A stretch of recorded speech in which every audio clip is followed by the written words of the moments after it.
menjadi seorang koruptor, bagian pertanggungjawaban moral. Saya mau minta klarifikasi. Ini tanggung jawab siapa? Bapak malu nggak sih? Tidakkah saya dengar permintaan maaf yang benar?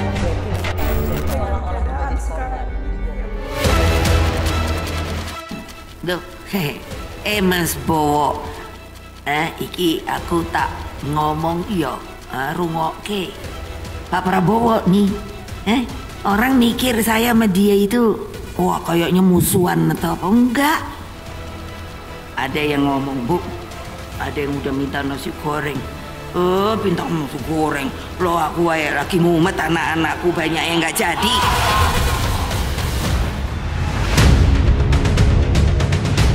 Nasi goreng seakan menjadi simbol kuat berkat hubungan politik antara Ketua Umum PDI Perjuangan Megawati Soekarno Putri dengan Presiden Prabowo Subianto.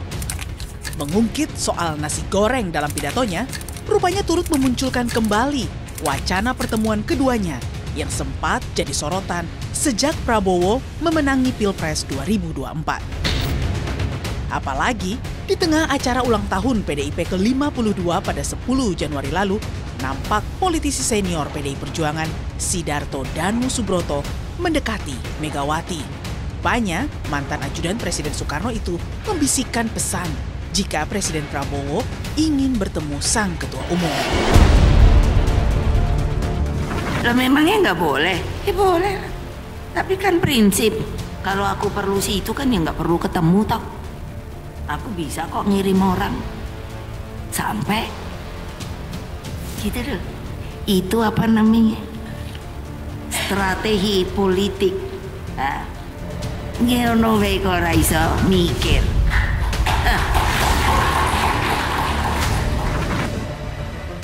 Sekjen Partai Gerindra Ahmad Muzani mengakui dirinya lah yang menjadi perantara pesan antara Presiden Prabowo dan Megawati.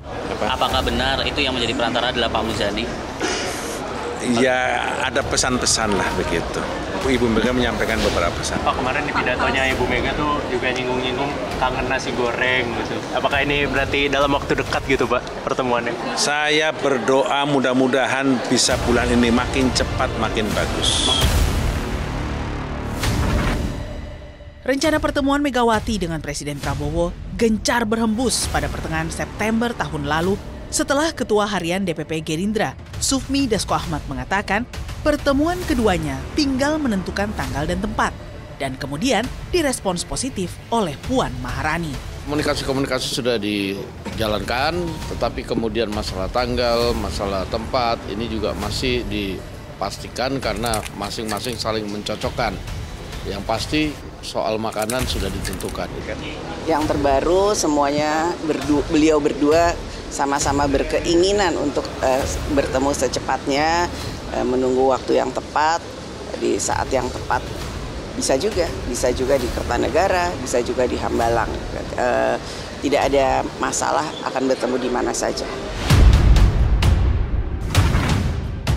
Rupanya Presiden Prabowo pun sempat mengutarakan harapannya bisa bertemu dengan presiden kelima itu sebelum dirinya dilantik sebagai presiden. Insya Allah. Sebelum pelantikan ya Pak ya? Sebelum pelantikan? Mudah-mudahan sebelum pelantikan. Wacana pertemuan antara Prabowo dan Mega yang selalu pasang surut diduga karena ada penghalang. Penghalang itu tak lain hubungan Prabowo dengan Jokowi yang hingga saat ini masih terlihat mesra. Saya khawatir pertemuan Megawati dan Prabowo Subianto itu didasarkan atas dua teori, bahwa sepanjang misalnya hubungan politik antara Jokowi dan Prabowo Subianto itu baik-baik saja, maka sulit misalnya bagi Megawati untuk melakukan pertemuan dengan Prabowo. Itu teori pertama. Tapi sebaliknya, kalau hubungan antara Pak Prabowo Subianto dan Jokowi itu tidak baik-baik saja, maka disitulah kemudian peluang pertemuan antara Megawati dan Pak Prabowo akan segera dilakukan. Saya khawatir itu teorinya. Sekali lagi, wacana pertemuan kedua tokoh bangsa ini masih dalam tataran saling kiri mediator. Namun begitu, tak dapat dinafikan jika sebagian besar publik juga menaruh harapan agar PDIP tetap konsisten menjadi partai penyeimbang demi menjaga demokrasi yang sehat.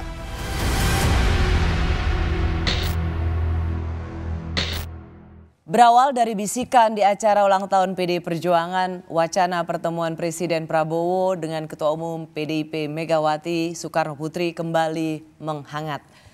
Tak hanya pertemuan, sikap politik PDIP pun juga diisukan mulai melunak ke pemerintahan Prabowo. Apalagi jika pertemuan itu benar terwujud.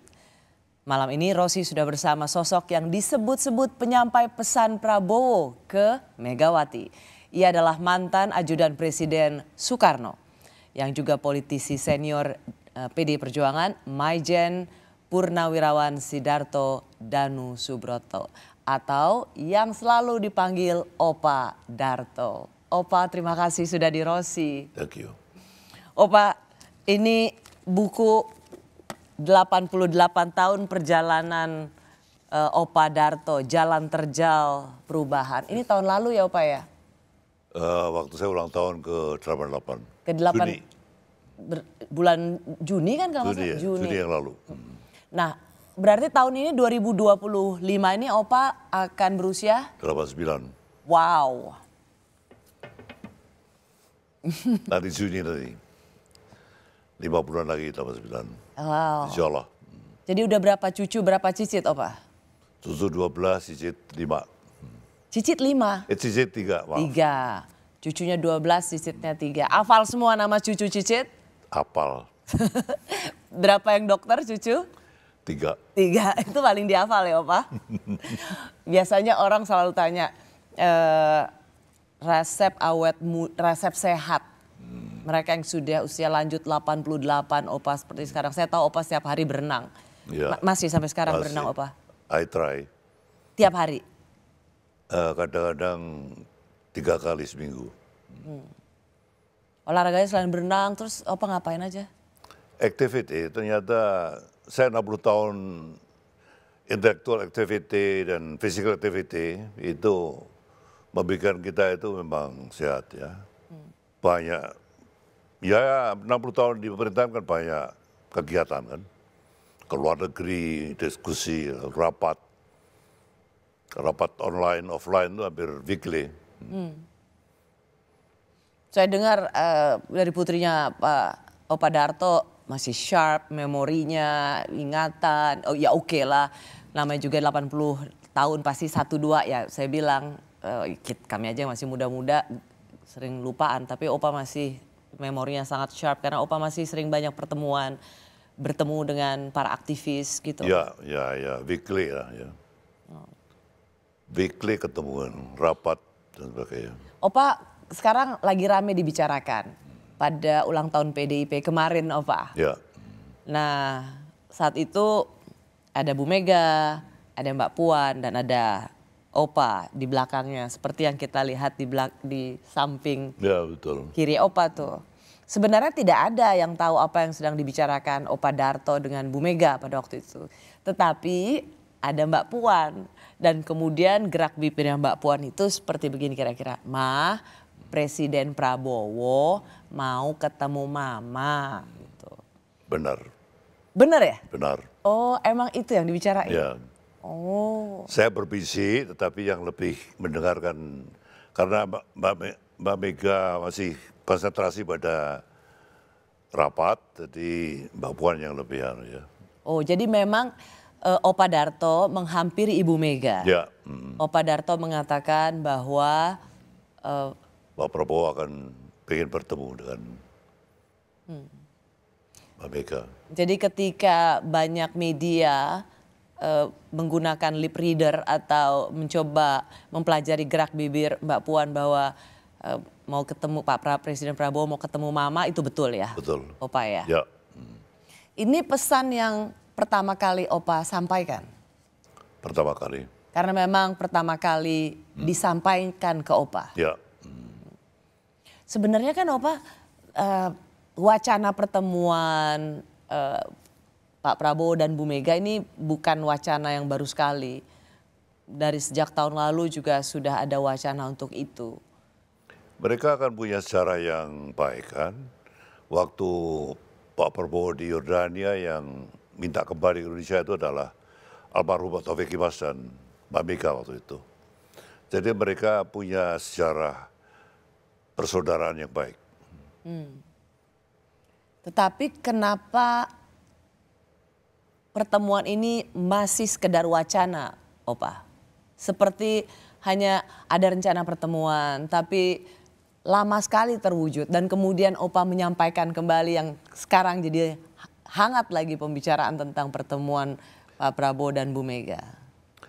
Karena ada satu pesan yang orang dekatnya Pak Prabowo, saya tidak mau mention ya, orang dekatnya, tapi Mbak Rosi kenal juga saya kira, bahwa Pak Prabowo, Presiden Prabowo ingin bertemu dengan Mbak Mega. Itu saya sampaikan pada saat saya duduk di belakangnya Mbak Mega. Saat 10 Januari ya, ulang tahun PDI. Itulah persisnya ya, Opa. Opa, menurut Opa, mengapa pertemuan yang sering diwacanakan ini memang perlu diwujudkan? Bagi saya silaturahmi itu adalah sunnatullah. Silaturahmi walaupun berbeda itu adalah sunnatullah. Itu demikian ya. Kita bisa berbeda tapi silaturahmi itu adalah a must ya, harus. Opa seperti tadi saya bilang kan sebenarnya wacana pertemuan ini sudah sejak lama tapi belum terwujud. Menurut Opa, apa yang membuat pertemuan itu belum bisa terlaksana? Saya mungkin aktiviti Mbak Mega selama 10 tahun dalam pemerintahan ya, dengan presiden yang dibesarkan oleh dia ya, dari wali kota sampai jadi presiden 2 periode ya, itu memang beliau sibuk dan belum sempat bertemu dengan orang-orang yang memang dulu adalah punya sejarah persahabatan ya, mungkin ya. Dan sekarang justru dari pihak Presiden Prabowo yang merasa dulu pernah bersahabat ingin bertemu dengan Mbak Mega. Dan menurut Opa, seberapa penting memang pertemuan ini perlu diwujudkan secepat mungkin? The fact PD Perjuangan adalah partai yang besar ya, terbesar mungkin ya. Jadi bagi seorang Presiden Prabowo perlu ada satu pemerintahan yang kuat ya. Kuat dan didukung oleh partai yang besar PD Perjuangan. Saya kira begitu ya. Cuman maksud saya... Apalagi KIP sekarang nanti the next untuk presiden itu tidak usah dengan presiden threshold 20%. Itu KIP artinya tiap partai bisa mengusulkan itu. KIP akan... Koalisi Indonesia Maju maksudnya Pak? Tidak ada lagi. Karena presiden threshold sekarang dihilangkan oleh MK. Ada yang mengatakan bahwa sepertinya pertemuan ini akan di bulan Januari ini.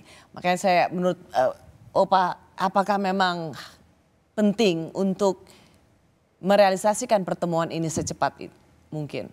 Saya harapkan dari bahasa yang saya tangkap lebih cepat lebih baik. Lebih cepat? Lebih baik. Lebih baik.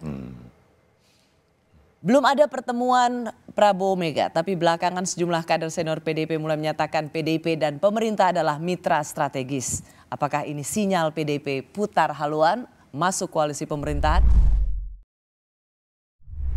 Seperti apa yang disampaikan oleh Ibu Mega di dalam HUT kemarin bahwa Ibu mengatakan antara PDI Perjuangan dan pemerintah ini kan partnership mitra strategis dan Ibu juga menyampaikan akan menjaga pemerintahan yang sekarang dengan baik. Saya masih bersama Ajudan Presiden Soekarno yang juga politisi senior PDI Perjuangan Maijen Purnawirawan Sidarto Danusubroto yang menjadi penyampai pesan pertemuan Presiden Prabowo dengan Ibu Megawati. Opa Darto begitu dipanggil. Opa, apakah kemudian ketika Opa menyampaikan pesan Presiden Prabowo mau bertemu dengan Ibu Megawati, ini sebuah sinyal bahwa memang PDIP ada baiknya masuk ke pemerintahan? Karena tak lama berselang kemudian ada Mas Pram, lalu juga Mas Basarah mengatakan bahwa ya PDIP akan menjadi mitra strategis bagi pemerintahan Prabowo. Apa ini maksudnya, Opa? Artinya kita tidak, bukan urusan ya. Mitra strategis itu kita bukan urusan ya. Apakah masuk dalam pemerintahan apa tidak itu adalah soal yang lain bagi saya. Karena Mas Basarah juga mengatakan meski di luar kabinet, tetapi posisi PDIP ke pemerintahan Prabowo tidak oposisi, bahkan secara verbatim dikatakan berbeda dengan oposisi PDIP pada masa pemerintahan Pak SBY. Mengapa sampai ditekankan dengan begitu jelas perbedaan di luar pemerintahan tapi berbeda ketika pemerintahan Pak SBY dan pemerintahan Pak Prabowo? Saya tidak tahu, tapi friendship antara keluarga Mega ya dan walaupun Pak Taufik Kimas dengan Prabowo itu friendship yang lama ya. Artinya mereka sampai mengundang waktu di Yordania, diundang pulang itu sejarah yang panjang ya. Dan sampai sekarang mereka tetap bersahabat. Sekarang dari Prabowo yang terpilih sebagai presiden mungkin mengingat kembali pada sejarah persaudaraan itu dan minta untuk bertemu. Itu hal yang sangat bijak dari seorang presiden bagi saya. Ketika wacana pertemuan itu Opa Darto sering didengungkan tapi tidak pernah terjadi. Menurut Opa, adakah memang pihak yang tidak menginginkan pertemuan itu? Karena tadi saya tanya kenapa kok lama banget mau ketemu aja kok susah sekali. Atau memang sebenarnya ada yang tidak terlalu menghendaki pertemuan ini? Ini pertanyaan yang tidak mudah saya jawab ini. Kalau dari via Mbak Mega dengan Presiden Prabowo itu saya kira tidak ada masalah ya. Tetapi PDIP adalah partai yang terbesar itu. Kalau ini sampai masuk mungkin akan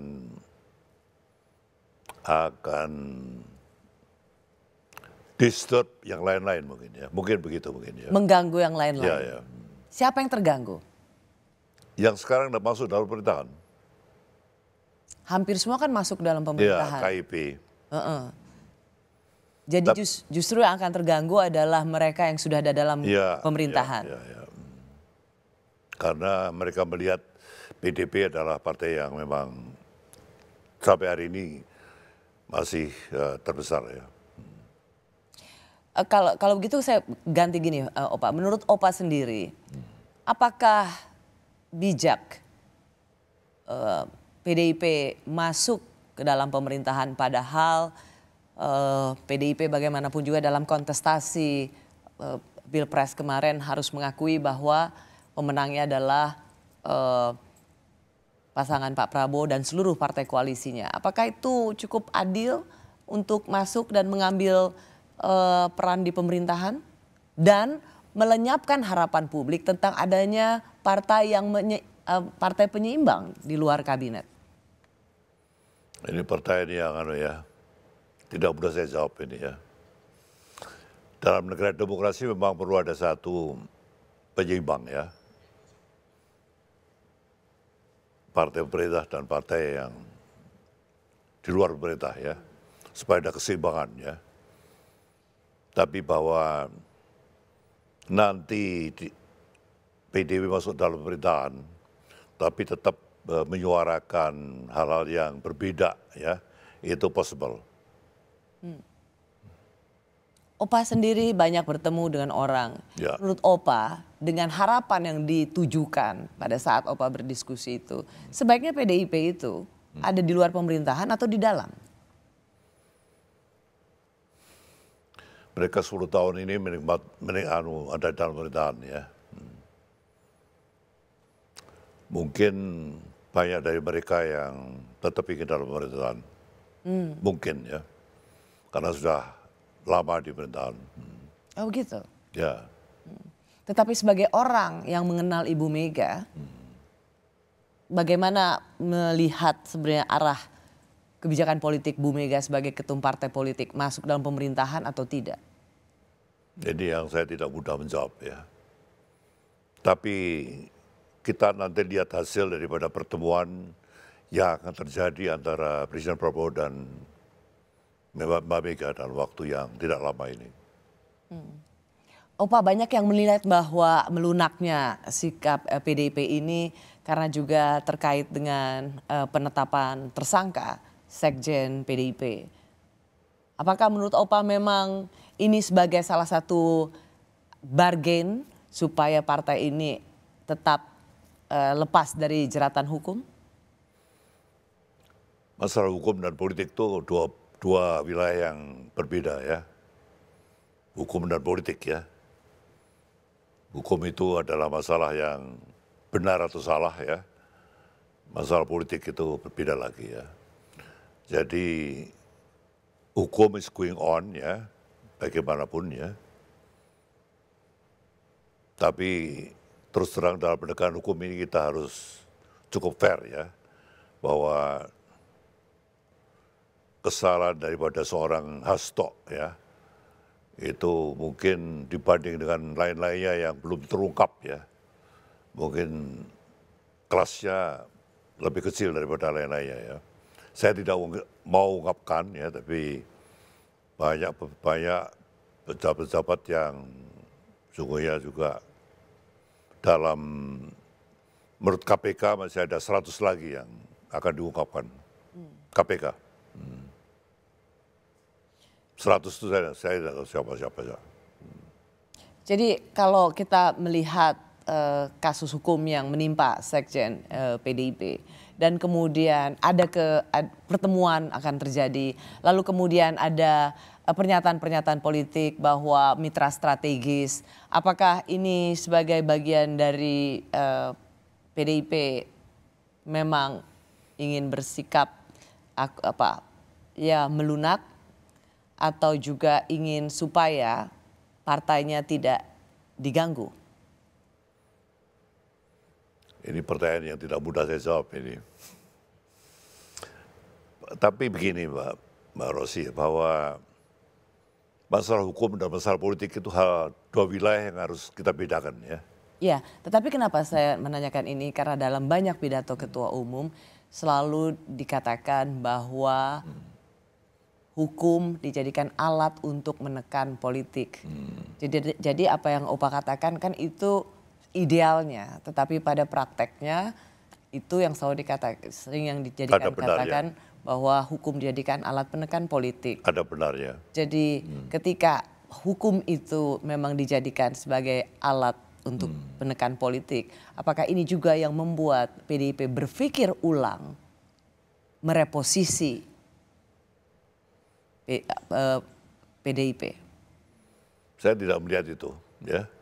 Saya melihat bahwa kedekatan itu adalah memang mereka mempunyai suatu sejarah kedekatan ya.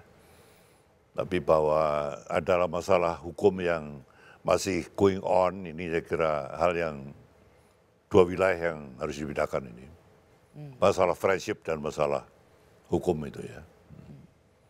Jadi menurut Opa, ketika ada perkiraan dalam waktu dekat atau bulan Januari ini Presiden Prabowo dan Bu Mega akan ketemu, apa kira-kira yang akan dibicarakan? Selain menikmati nasi goreng.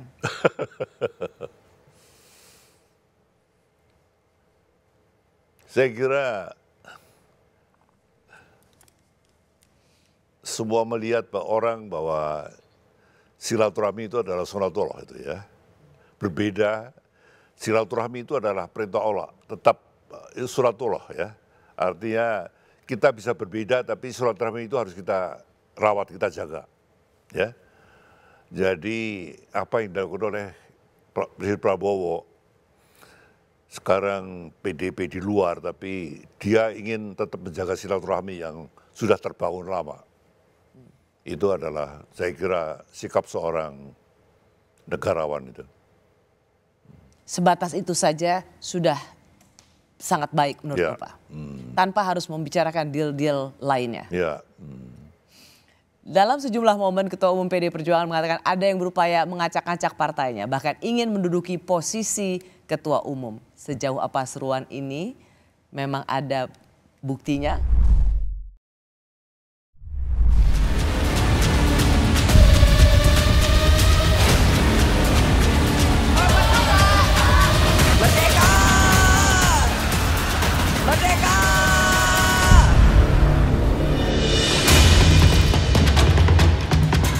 Ketua Umum PDI Perjuangan Megawati Soekarno Putri secara gamblang menyerukan ada pihak-pihak yang hendak membuat kacau PDI Perjuangan jelang kongres yang akan dihelat pada bulan April nanti.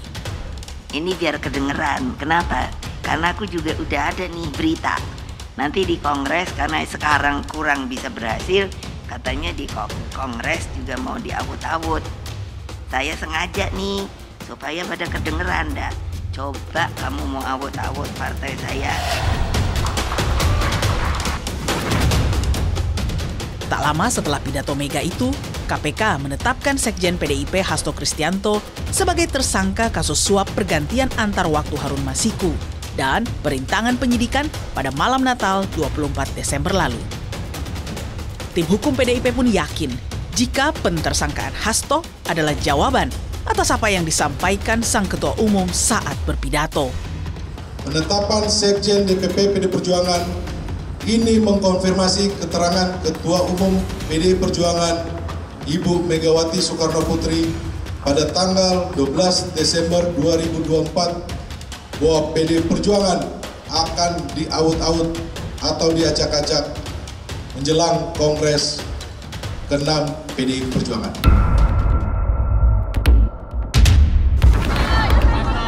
Penetapan Hasto sebagai tersangka oleh sebagian kalangan dinilai syarat muatan politik. Lembaga anti rasuah itu dinilai menjadi alat balas dendam politik. KPK pun membantah tudingan tersebut.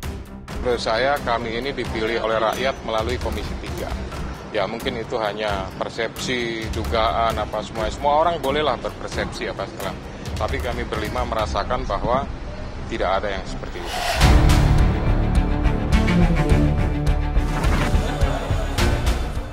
Penetapan status Hasto sebagai tersangka turut menimbulkan keriuhan usai mantan kader PDIP Effendi Simbolon meminta jika posisi Ketua Umum harus dievaluasi sebagai bentuk pertanggungjawaban atas status hukum Hasto.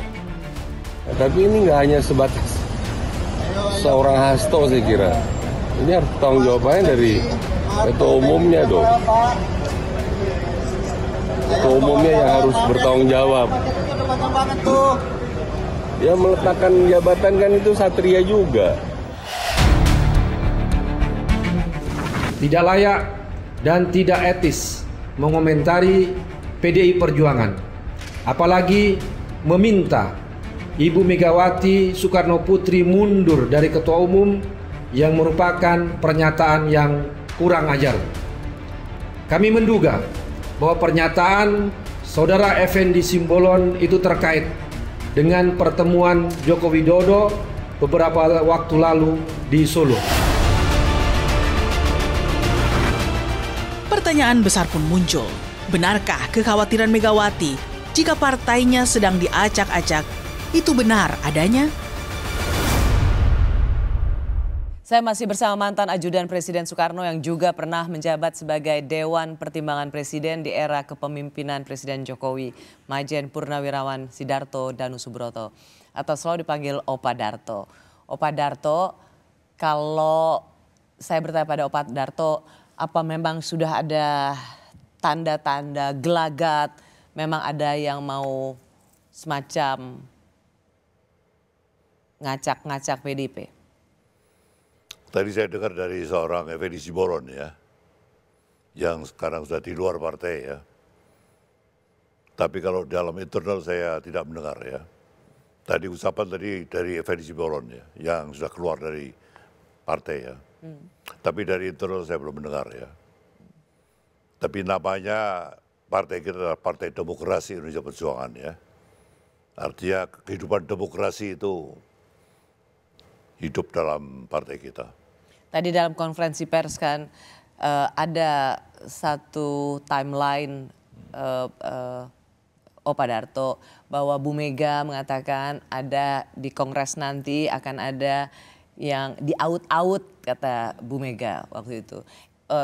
Dan kemudian dalam konferensi pers penetapan sekjen menjadi tersangka itu adalah bagian dari untuk meng-out partai, mengkonfirmasi apa yang ditengarai atau yang dirasakan oleh ketua umum. Sebagai seorang yang sudah juga sangat senior, tokoh di PDIP, apakah feeling yang sama Pak Darto rasakan juga?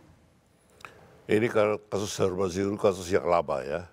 Ini kasus yang berapa tahun? 6 tahun yang lalu ya. Ya 2019, ya betul. Pemilu kemarin. Kira-kira 6 tahun yang lalu ya. Bahwa sekarang ditimbulkan lagi itu memang hal yang jadi pertanyaan saya juga ya. Kenapa baru sekarang dari 100 kasus yang diungkap ke KPK itu kasus ini yang sekarang dimunculkan kembali ya.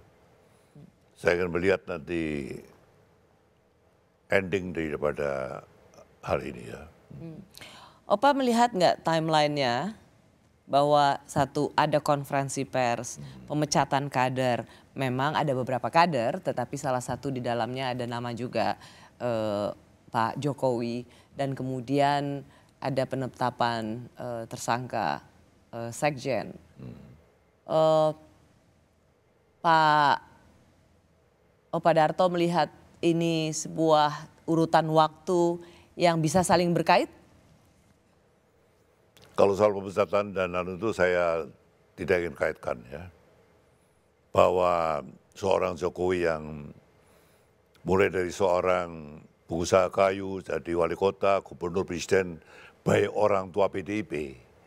But at the last moment dia goodbye pada orang tuanya. Itu bagi saya adalah satu hal yang tidak pantas ya.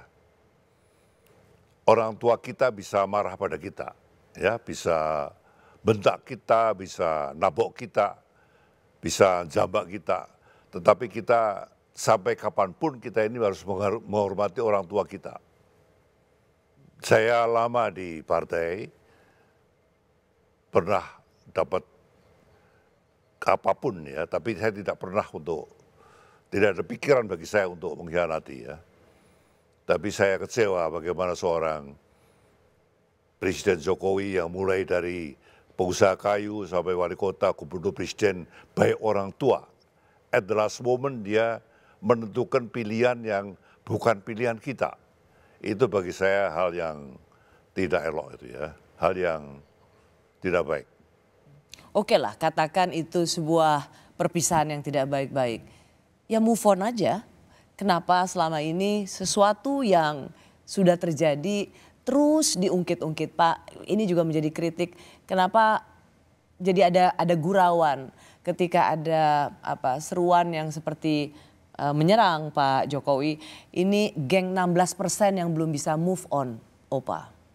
16% Pilpres, hasil Pilpres untuk pasangan dari PDIP yaitu Pak Ganjar dan Prof Mahfud.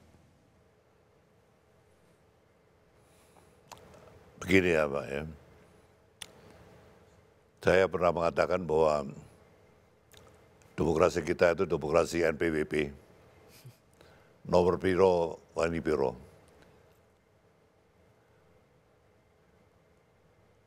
Kita negara yang income per kapita masih $4.600 ya. Bagaimana kadang-kadang di satu daerah itu menang karena penyebaran bansos dan BLT ya. Di negara maju yang income per kapita di atas $50-60 ribu, itu tokoh itu dibiayai publik. Obama yang kulit hitam itu terpilih karena sumbangan dari publik gitu, sampai 2 periode. Kita ini untuk menjadi gubernur, wali kota, DPR itu membiayai publik. Itu hal yang tidak baik. Membiayai publik. Gubernur butuh ratusan M, bupati wali kota begitu, didukung oleh buir-buir.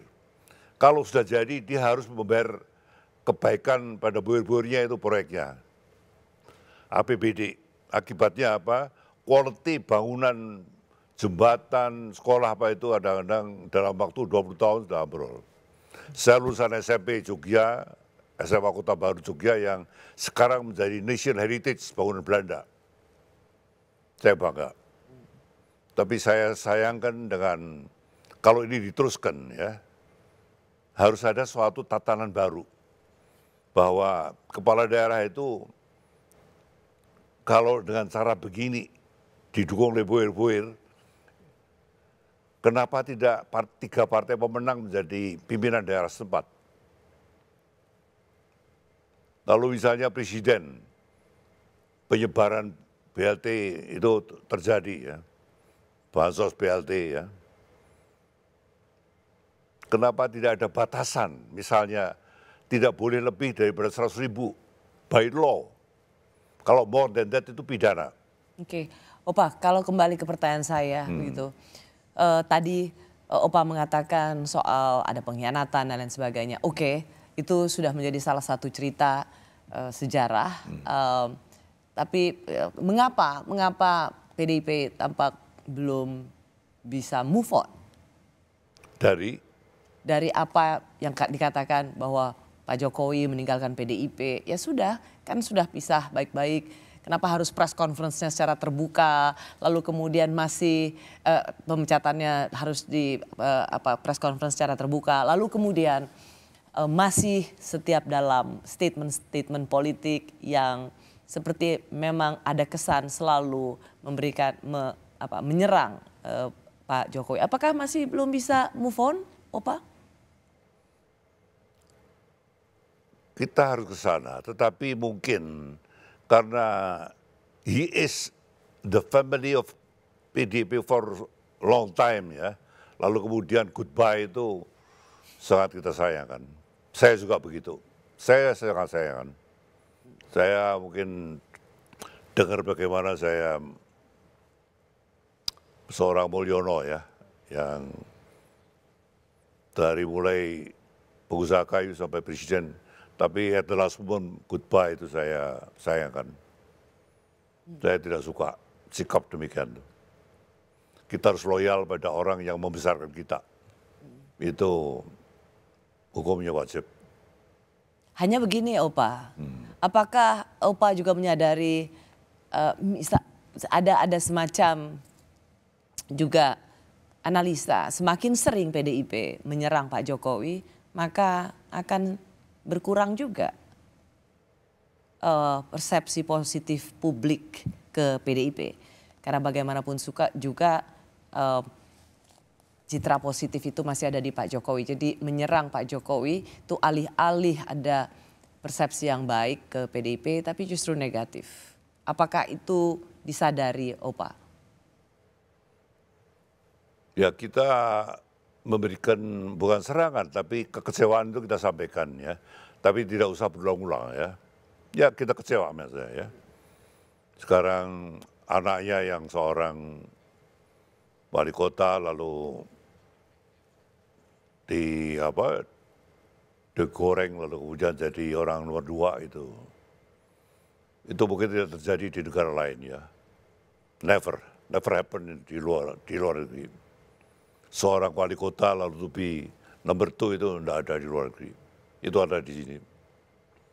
Itu hal yang agak dulu 3 periode lalu kemudian anaknya bagi saya terlalu dipaksakan ya.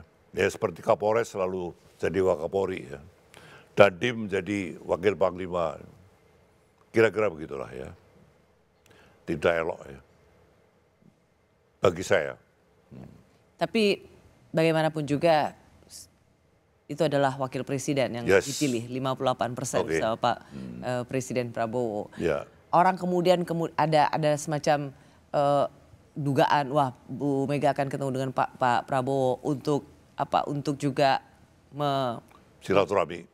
Itu satu silaturahmi. Bagaimana Bapak menjawab juga, Opa juga menjawab bahwa ini supaya ada keseimbangan power ada 3 power di saat ini yang dalam sirkulasi elit kita, yaitu tentu saja Presiden Prabowo, lalu juga ada mantan Presiden Jokowi, dan juga ada ketum PDIP yang menjadi pemenang pemilu. Sehingga Bu Mega ingin mengalihkan atau menyeimbangkan duet antara Presiden Prabowo dan mantan Presiden Jokowi. Itukah langkah yang ingin diambil? Saya kira hal yang berbeda ya. Kalau Jokowi adalah bekas kadernya dia, yang kemudian balik kanan ya. Kalau Prabowo adalah hal yang bukan kadernya, tapi justru ingin silaturahmi. Saya kira hal yang berbeda itu. Jadi kalau kembali Opa, saya ingin menanyakan bahwa menanyakan ulang sense politiknya Opa Darto. Kalau misalnya memang ada dugaan partai ini mau diacak-acak, diaut-aut, apakah Opa melihat ini memang ada basisnya? Saya tidak begitu yakin. Tidak begitu yakin? Ya, kita lihat ke depan. Anda cukup firm bahwa Anda yakin bahwa PDIP akan diaut-aut atau diacak-acak? Saya tidak begitu yakin. Kenapa? Selama ini persatuan-kesatuan di kalangan kita itu cukup baik. Saya lama di partai dan saya tidak melihat ada kelompok-kelompok yang demikian. Selama internalnya kompak, Opa ingin mengatakan, maka itu serangan dari luar seperti apapun itu tidak akan mempan. Tidak akan mempan. PDIP banyak menyindir soal parcok alias partai coklat dalam Pilpres dan Pilkada. Apakah tudingan ini semata karena PDIP menjadi pihak yang tidak diuntungkan?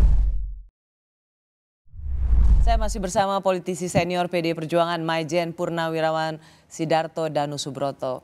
Ia saya undang karena Opa Darto, demikian ia dipanggil, menjadi penyampai pesan pertemuan Pak Prabowo dan Ibu Megawati. Karena tampak jelas Mbak Puan mengartikulasikan atau mengucapkan ulang apa yang dikatakan oleh Opa Darto ke Ibu Mega, bahwa Pak Prabowo ingin bertemu dengan Ibu Megawati. Opa Darto, kita bicara soal apa yang selalu disindir oleh PDIP tentang parcok, perannya partai coklat dalam Pilpres dan Pilkada.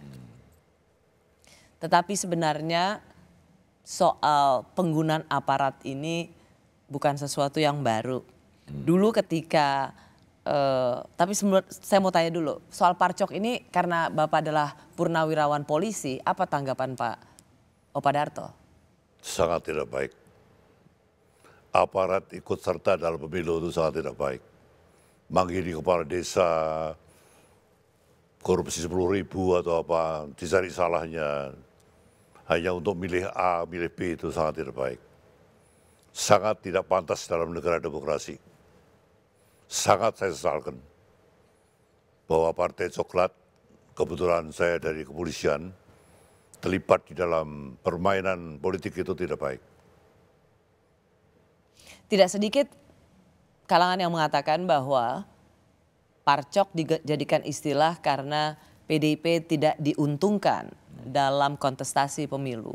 10 tahun PDIP dalam kekuasaan, ada sebutan NKRI, Negara Kepolisian Republik Indonesia. Ini juga mengacu kepada bagaimana polisi juga digunakan dalam praktek-praktek pemenangan pemilu. Hanya karena PDIP tidak diuntungkan, maka kali ini PDIP lebih bersuara keras. Dulu juga ada NKRI. Apakah Opa juga memiliki catatan kritis soal ini? Saya baru dengar ini ada Negara Kepolisian Republik Indonesia. Tapi bahwa penggunaan parcok dalam pemilihan itu hal yang tidak pantas, gitu ya. Sangat tidak pantas. Bahwa kepolisian di dalam suatu pemerintahan mempunyai peranan itu memang demikian, ya. Dalam negara demokrasi TNI itu tidak berperanan, ya. Beda dengan Orde Baru dulu. Tapi di dalam negara demokrasi, ya, aparat hukum memegang peranan, ya, kepolisian, kejaksaan, kehakiman itu memang demikian, ya. ada legislatif, yudikatif, eksekutif ya. Jadi menurut Opa ini jadi pelajaran buat semua nggak? Bahwa jangan ada siapapun, jangan lagi menggunakan aparat untuk pemenangan pemilu. Karena setiap orang akan bisa menjadi korbannya. Ya, tidak baik. Parjok itu sekarang menjadi omongan yang hari-hari kita dengar tidak elok ya. Opa, karena sebentar lagi ada kongres, saya ingin mengulang lagi apa yang dikatakan oleh Bu Mega soal Ketua Umum PDIP. Ini kata Bu Mega. Katanya minta saya ketum lagi, tapi anak buahku nek ngene kabeh moh. Wah, terus ada yang kepengen.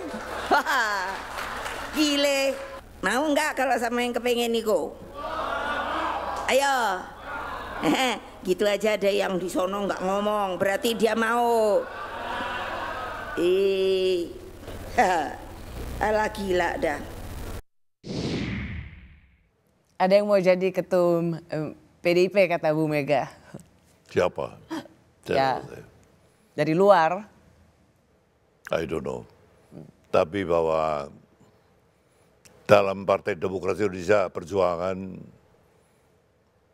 kalau toh ada dan bisa memenangkan itu adalah memang, ini namanya Partai Demokrasi Indonesia Perjuangan. Tapi sampai sekarang saya belum melihat itu, tokoh itu muncul itu saya belum melihat. Tapi dalam wadah Partai Demokrasi ya, itu semua possible. Opa telah menjadi ajudan Bung Karno. Opa mengikuti, sudah menjadi saksi hidup pergantian presiden dari sang proklamator sampai presiden ke-7 dan kemudian sekarang Presiden Prabowo. Melihat juga banyak drama pergantian kekuasaan. Apa pergulatan hati yang paling dalam untuk seorang Opa Darto? Bahwa kita memang belum siap meniru demokrasi barat itu, kita belum siap. Dan income per kapita kita masih di bawah $5.000. Itu kita terus terang belum siap untuk seperti demokrasi barat. Ya income per kapita mereka rata-rata di atas $80,000. Mereka tokoh itu dibiayai publik. Di sini tokoh itu membiayai publik. Saya kadang-kadang bisa mengerti bagaimana dulu Presiden Soekarno mengatakan demokrasi terpimpin, Pak Harto Pancasila, karena beliau-beliau melihat memang kita ini untuk menjadi demokrasi seperti demokrasi barat itu kita belum, kondisi ekonomi kita belum siap. Sehingga mudah sekali parcok dimainkan, uang dimainkan, itu hal yang memang tidak baik. Tapi dari drama pergantian kekuasaan, saya dengar Opa sering menggunakan bahasa Jawa, sing salah. Saleh. Ya, itu apakah juga menjadi salah satu catatan Opa Darto dalam setiap pergantian drama kekuasaan? Sing salah saleh, sing wewuh, sing nyolongan bakal kelangan. Artinya apa itu, Opa? Yang salah akan kelihatan, yang memberi akan mendapat, yang mencuri akan kehilangan. Dan sebagai seorang saksi hidup dalam pergantian kekuasaan, itu pasti akan selalu terjadi. Akan terjadi. Di masa yang akan ditentukan. Ya. Opa Darto, terima kasih. Ya. Senang sekali bicara dengan Opa Darto. Berarti 89 tahun akan ada buku lagi. Ya, cukup ini dulu. Terima kasih Opa Darto. Ya. Terima kasih telah menyaksikan Rosi. Kita jumpa lagi Kamis depan, tetaplah di Kompas TV, independen terpercaya.